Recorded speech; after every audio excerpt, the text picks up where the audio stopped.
The Bible is the most historically accurate book ever penned. Hundreds of ancient discoveries verify its accuracy, and here's a list of 9 of those. Number 1, the Pilate inscription.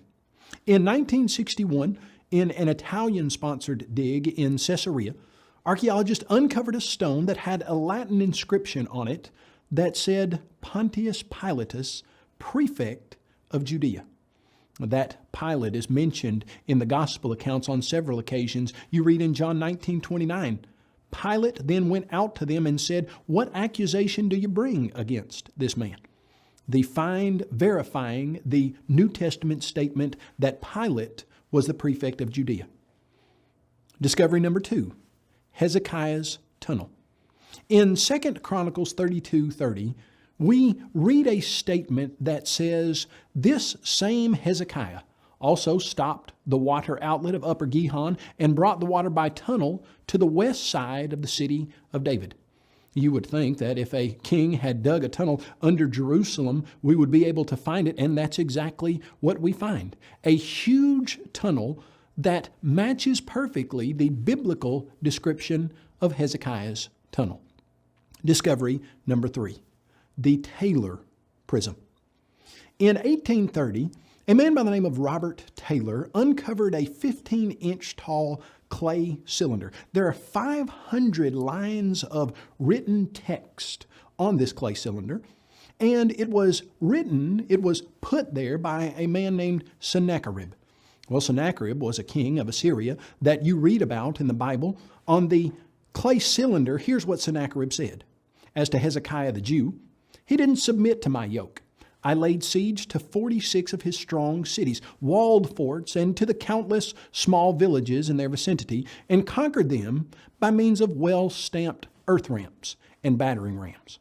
It's interesting when you compare Sennacherib's statement of what he did with the biblical statement of what he did. In 2 Chronicles 32:1, we read, Sennacherib, king of Assyria, came and entered Judah. He encamped against the fortified cities, exactly like Sennacherib says he did.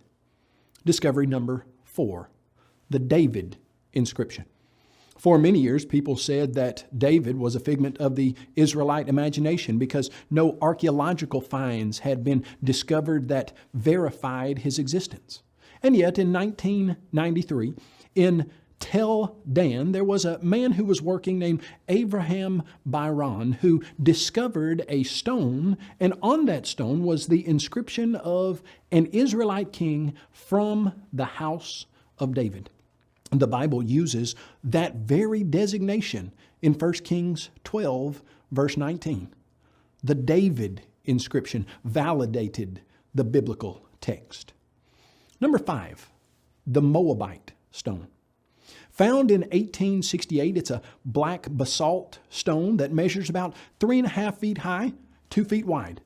On that stone, Mesha, the king of Moab, cut lines of text in about 850 BC. Mesha mentions that Omri was the king of Israel who had oppressed Moab, but then Mesha says he saw his desire upon Omri's son and upon his house.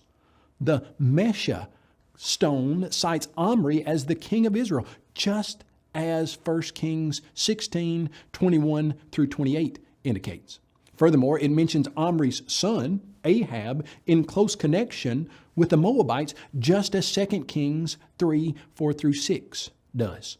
In addition, both the Steel and 2 Kings 3, 4 through 6 list Mesha as the king of Moab, and it further names the Israelite tribe of Gad and the Israelite God Yahweh. Another validation of the biblical accuracy. Number 6, the Nazareth House. In 2008, a skeptic named Rene Salm wrote a book that he claimed destroyed Christianity once and for all. He said that Jesus could not have existed because there was no town of Nazareth in the first century. In 2009, an archaeological discovery was announced that they had found a small house in Nazareth that dated to the first century. The house was only about 900 feet square total, but it was large enough to provide evidence of the Bible's accuracy. Number 7, the Cyrus Cylinder.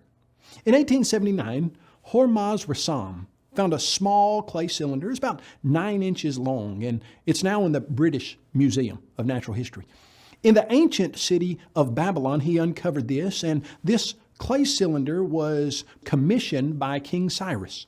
And it had an inscription on it about his victory over the city of Babylon and his policy toward the nations he had captured. And the text said, "I returned to these sacred cities on the other side of the Tigris, the sanctuaries of which have been in ruins for a long time, the images which used to live therein, and established for them permanent sanctuaries."